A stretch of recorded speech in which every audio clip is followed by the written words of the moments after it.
yaitu ingin menjelaskan materi tentang sejarah ilmu ekonomi. Langsung saja, seperti kita tahu, kita harus mempelajari sejarah ilmu ekonomi. Sejarah ilmu ekonomi modern contohnya, yang dianggap bermula dari zamannya Bapak Ekonomi, yaitu Bapak Adam Smith, yaitu dari 1723 mencapai tahun 1790.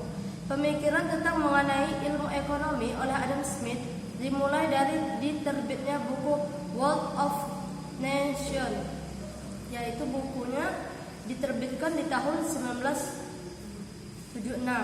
Dalam buku tersebut, Adam Smith mencoba merintis pemikiran baru secara ilmiah.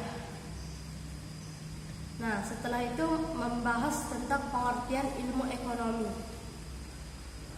Ilmu ekonomi ini, jika di makalah saya, itu pengertiannya adalah ilmu yang mempelajari segala hal tentang kelangkaan, pemanfaatan sumber daya, produksi dan jasa, pertumbuhan, pemenuhan kesejahteraan dan sebagainya. Ada pula ini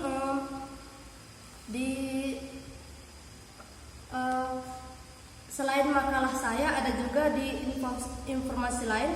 Ilmu ekonomi ini mempelajari tentang cara fenomena ekonomi berubah dari dilihat sudut pandang historisnya.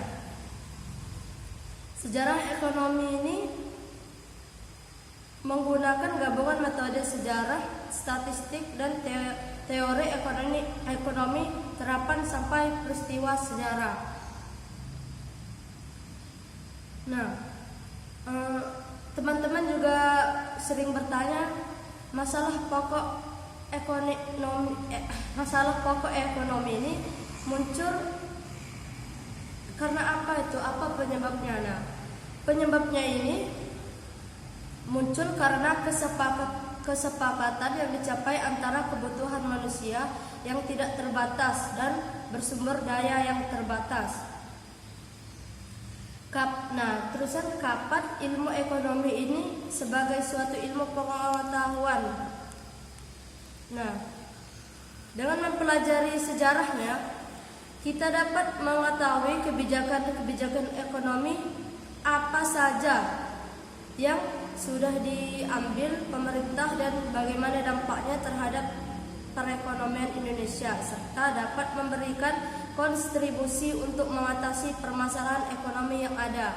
Nah, setelah itu ada tujuan dan manfaat mempelajari ilmu ekonomi, yaitu ada 4 tujuan belajar cara berpikir: untuk memahami masyarakat, untuk memahami urusan global, dan menjadi negara yang berpengetahuan. Yaitu ada 4 cara, yaitu belajar cara berpikir. Maksudnya itu kita ini berpikir secara lebih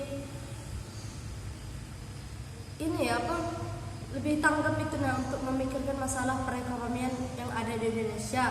Bagaimana sih cara mengangkat ekonomi Indonesia ini lebih maju itu. Itu harus cara berpikirnya harus lebih maju lagi atau ditingkatkan. Yang kedua, untuk memecahkan masalah masyarakat, yaitu memecahkan masalah seperti terjadinya kegagalan panen.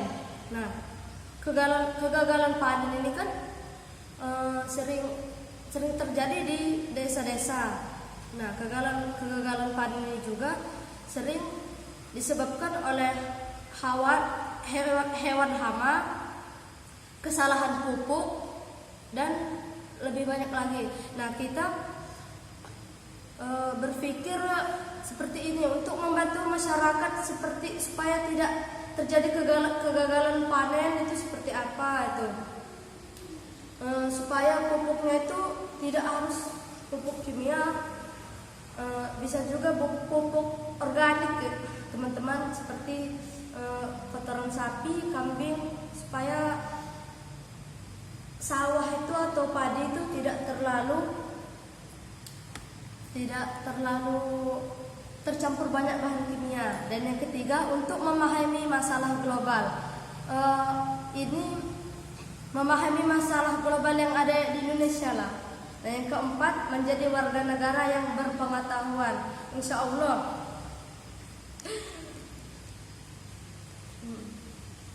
menjadi warga negara yang berpengetahuan. Dan setelah itu yang D, pembagian dan ruang lingkup ilmu ekonomi.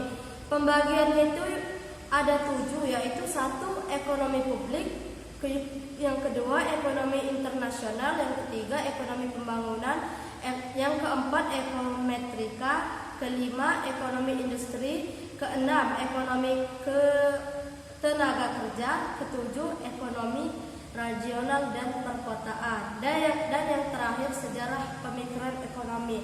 Pembahasan ini akan mengelus berbagai pemikiran-pemikiran dalam ekonomi yang telah berkembang, termasuk pemikiran ekonomi dari Adam Smith, Karl Marx, bahkan hingga Keynes. Di sini akan mengulas landasan filosofi dari teori dari para pemikir ekonomi dari waktu ke waktu. Baiklah, itulah penjelasan saya tentang sejarah ilmu ekonomi. Bila kurangnya saya mohon maaf, kepada Allah saya mohon ampun.